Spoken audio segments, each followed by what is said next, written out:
Coach, both last weekend and this weekend, what are you seeing that you're liking out of the squad?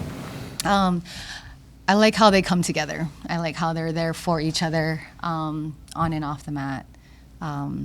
They're there to pick each other up.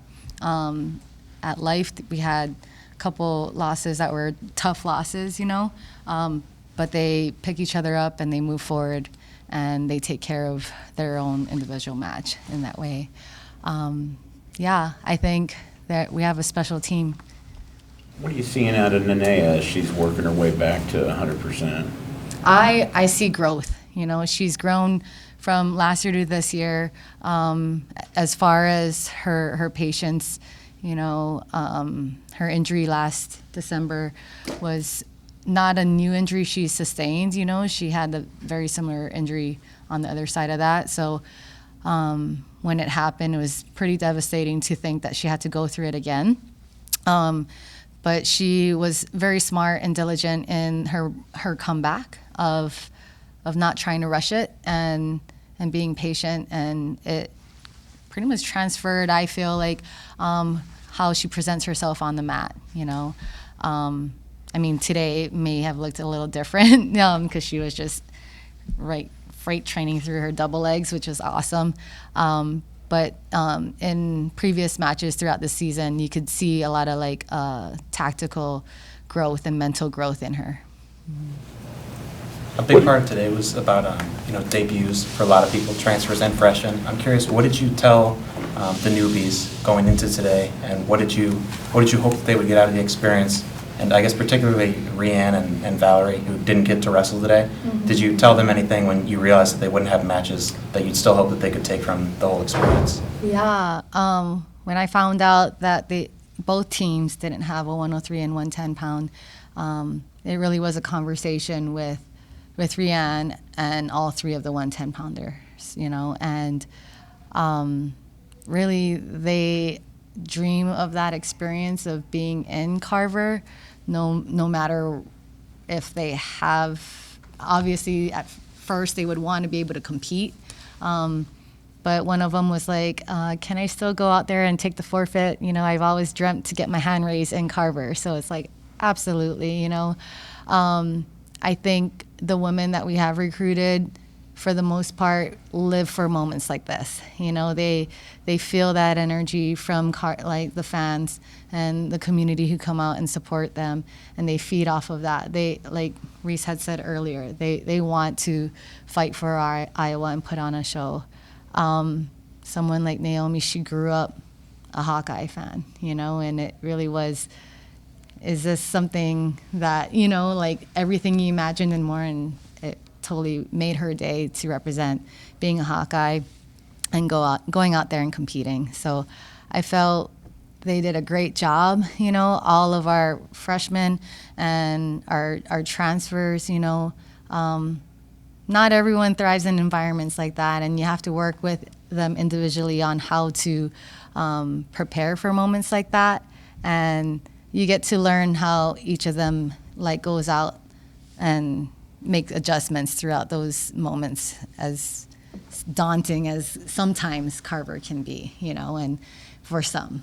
But yeah, I'll just stop talking there. So I'll just keep Speaking going. of adjustments, what did you see from Callie Lang late in her match? That was, I think, the only match of the night that went the full 6 minutes. Yeah. What did you see from her in terms of adjustments and responding to the situation she was in? I knew that was going to be a great matchup, where it was going to be a good challenge for Callie. Callie Lang is definitely one that puts in a lot of work and made a lot of adjustments from last year to this year. Her wrestling has grown a lot. And so happy and proud of her for competing the whole 6 minutes, right? She fought for every point that she went to go get, and she fought for every position she tried to take control and own, right? So for her to finish off and finding a way to win, speaks so much of who she is as a person, because she has the biggest heart. She puts in a lot of work, but she has a big heart. She's one that leads with gratitude. She thanks all of us coaches and her teammates on a daily basis, and she's willing like to put everything that she has out there. The Carver schedule's few and far between. You guys won't be back here until mid-January. Did you have a message to the team about maybe, you know, savoring an opportunity like today? Yeah, you know, the team understands that, like, the schedule, you know, we only have 2 opportunities in Carver, and they want to, like, soak it all in every chance they get. Soldier Salute at Extreme Arena is another one that they'll be competing in December, end of December. So hopefully people come out to that. You know, the goal is to eventually get more dual meets in Carver, and really it's you know, like, hoping to get that for the future. I think the 2 is good for where we're at currently, but there's growth. You know, the programs are being added. Delaware State started, right? And, you know, I hear rumblings of maybe 2 more D1 programs looking to start too, and we want that. The growth for women's wrestling is continuing to rise, and I think with that, hopefully we'll have more dual meets in Carver. What are some of the things that you're going to try and work on as you maneuver through some of these November, December tournaments? Continue to work on, like, areas, you know, for as a team, you know, to continually to grow throughout the season, individually and team focus areas, and really more than that, the mindset of the tactical and the mental and the emotional. You know, like, I think they do a great job, but there's always little adjustments that we can make along the way, individually and as a program, as a team. At 110 pounds, you have Ava Bayless coming back. We see Emily Gonzalez wrestling at 110. Val Solorio's impressed. So can you walk us through that competition, how that's been going, kind of the process of having 3 really talented wrestlers at that weight right now? Oh, they make our job so hard, because they are so great. All 3 of them are so great, and they push each other. And they're not afraid to challenge each other in that way in the room. And their mentality is like they know they have to earn that spot, right? Nothing's a given, you know, and they have to prove it day in and day out. And, like, I'm appreciative for them, because, you know, they could be anywhere else. They could be at any other program, right? But they know we're 3 deep at that weight class, and, you know, and Nyla's another one, you know. So it's tough. They make our jobs hard in that way, but they're great people that they just want, and, like, to continue to grow themselves within this program. So I saw Sterling in her usual self celebrating, going nuts on the sideline, as she always does, but I know she medically forfeited a couple weeks ago. Is she doing okay? Just kind of doing a checkup on her? Yep. No, Sterling's doing good. Just being smart about her return to the mat, you know, and we'll see her hopefully soon. And, yeah, she's just an awesome person, an awesome teammate.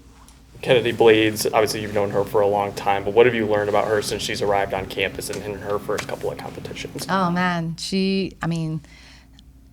I don't think I learned anything necessarily new. You know, I've always known her as, like, someone who loves to compete, who loves to put on a show, as you saw today. And she's fun. She enjoys, like, these moments and enjoys her teammates.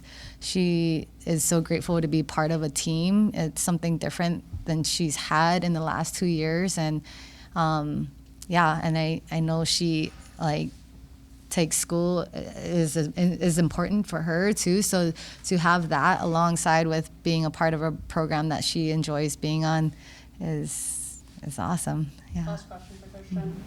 Brianna had the opportunity to go up against another ranked opponent today. What did you see out of that match? That's what we want, right? We want that challenge, you know. And I don't know if you know that Brianna and Emily and even Katya, they're from California, and William Jewell, their head coach is from California, Somar Wrestling Club, and that's the club they came out of. So, you know, it really was, you know, not only competing against a ranked wrestler, but a former coach that she wrestled for. So I knew it was going to be a great match. You know, it's something that Bree does what Bree does, you know, like she just wrestles the way she does. She's good, you know, and you know, Alex Weitzman is tough competitor, and yeah, it's just yeah. Thank you, Coach. Thank you.